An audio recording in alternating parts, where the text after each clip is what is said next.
The soft rustle of a laminated page usually calmed Sophie, my 7-year-old daughter, grounding her in a world that often overwhelmed her senses. That spring afternoon in the park, though, the sound was drowned out by a sickening, wet smear. A stench hit mess harp, unmistakable, cutting through the sweet scent of fresh grass and blooming roses from Mrs. Carter's garden. Sophie let out a raw, piercing wail, not a word but a cry of pure violation. Her small body, perched by the community sandbox where she'd been tracing her sensory notebook, recoiled as if slapped. Her hazel eyes, normally bright with focus, were wide with horror. I was across the park in seconds, my half-eaten apple forgotten on the grass. My heart pounded, a mother's instinct overriding years of training that kept me steady in crises. Standing over Sophie, smirking with righteous glee, was Brenda Mitchell, the HOA president. In her hand, clad in a pristine yellow gardening glove, was a plastic dog waste bag, its contents unmistakable. A dark smear of feces now defiled Sophie's notebook, a lifeline crafted by her therapist to navigate her sensory processing disorder.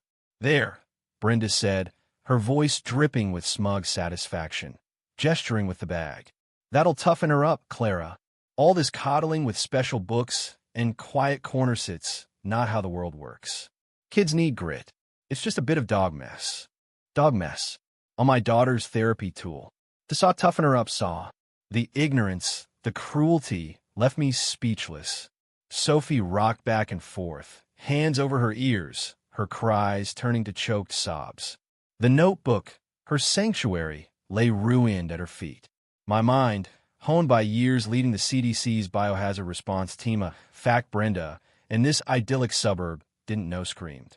Saw biohazard. Pathogens. Vulnerable host. Saw, but a mother's rage burned hotter. "What the hell are you doing?"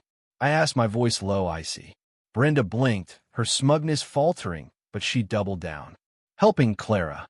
My kids were never this fragile. A little dirt builds character." She glanced at Sophie, now nearly catatonic. I ignored her, kneeling to take Sophie's trembling hands.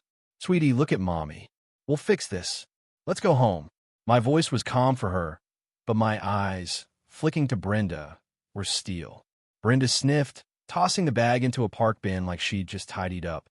As I led Sophie away, my brain cataloged, saw canine feces, possible E. coli, Salmonella, Giardia, direct contact, vulnerable child. Saw this wasn't bullying. It was a biological assault. Brenda had no idea who she provoked. We'd moved to Willow Grove for Sophie. The city's noise and chaos had been torture for her, sending her into meltdowns that left her drained and us heartbroken. Willow Grove's quiet streets and special needs school seemed like a haven.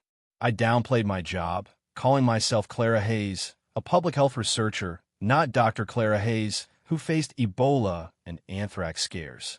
I wanted to be just Clara, wife to the VYD, a kind architect, and mom to Sophie, our bright, quirky girl. Sophie's notebook, with its textures and colors, was her anchor, built over months with her therapist, Dr. Lopez. Seeing it smeared with filth ignited a cold fury in me. Brenda had been a nuisance since we arrived 6 months ago. She ruled the HOA like a queen, her rules on lawn care and paint colors delivered with absurd JRAVY tie. Her 2 rowdy sons roamed like little tyrants, and she often jabbed at Sophie's quietness or meltdowns. "Maybe she needs discipline," she'd said once, her voice sugary poison. I'd brushed it off, but this was war. At home, Sophie's sobs echoed as the VYD rushed out, his face darkening as I explained. "She did saw what saw," he growled. I peeled off Sophie's soiled clothes, my mind running decontamination protocols. "I'm bathing her," I said. "Bag the notebook and close double bag, no bare hands. It's EVY Denke." The VYD nodded, his anger barely contained. "Police." "Damn right," I said, jaw tight.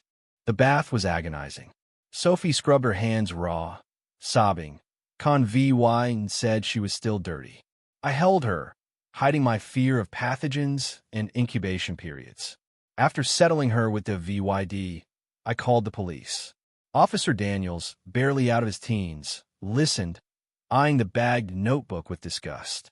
"So, Mrs. Mitchell put dog poop on it to toughen her up?" he said, skeptical. "It's a biohazard," I insisted, listing pathogens. He shrugged. "It's just poop, ma'am. Kids get dirty. I'll file a report, but pro-VYing intense tricky." I wanted to scream about my CDC work, but I stayed Clara Hayes, concerned mom. The next days were hell. Sophie regressed, refusing books or toys, waking from nightmares about dirty hands. Dr. Lopez focused on trauma. Dr. Patel, her pediatrician, ran tests, warning of long incubation periods. Brenda, meanwhile, played VY Tim, telling Officer Daniels it was an accident some poop flicked onto the book while cleaning. She cried crocodile tears about community standards. Then she escalated, pushing HOA rules to bar disruptive kids like Sophie from the playground. Neighbors, swayed by her charm, nodded along. Anonymous notes appeared in our mailbox. "Keep your freak kid away. Control your brat." Sophie stopped going to our backyard, terrified. A week later, an HOA notice demanded we remove Sophie's sensory swing, a violation after months without issue. "She's erasing Sophie's world," the VYD said, ripping it down. "It's a siege." My anger hardened. Brenda was building a paper trail. Let her. Then, more notes, crueler. "Willow Grove doesn't want weirdos." I tried the HOA board, presenting Sophie's disorder and the harassment's illegality. Brenda, all false sympathy, dismissed me, suggesting Willow Grove wasn't suitable for us. The board agreed. The police? "No threats, no crime," Daniels said. I was losing. Late one night, with Sophie and a VYD asleep, I sat in my office, the bagged notebook before me. Brenda thought this was a game. She didn't understand contamination or harm. "Feces isn't dirt," I whispered. "It's a weapon." I couldn't be just Clara anymore. From a lock case, I pulled a biosampling kit, gloves, swabs, VY, ALS. With precision honed in hot zones, I swabbed the notebook smear, then control pages, documenting everything. At dawn, I gloved up, retry VYing a fresh dog waste bag for Brenda's overflowing garden binner poodle. Muffin's contribution. I swabbed her park bench and gate handle. Brenda's carelessness would be her undoing. The samples went to a CDC lab under a covert code, flagged for pathogen screening and DNA comparison. Waiting was torture, but my resolve grew. Brenda wanted to teach Sophie the real world. I'd teach her biological accountability. She played with gossip. I'd bring science and federal protocols. Brenda kept pushing, banning Sophie from the slide, citing our unapproved doormat. Then the lab email arrived. Saw Project Silent Thorn Saw. The notebook tested positive for E. coli and Campylobacter, dangerous to kids. The DNA? A perfect match to Muffin's waste. I had her. I prepared a report as Dr. Clara Hayes, CDC lead, detailing the biohazard and chain of custody. I called Child Protective Center VYCES, reporting child abuse. I alerted the state health department about a public health violation. I notified the FBI's biohazard unit, flagging the deliberate act. The Willow Grove picnic, Brenda's re-election stage, would be her downfall. The picnic buzzed with balloons and laughter.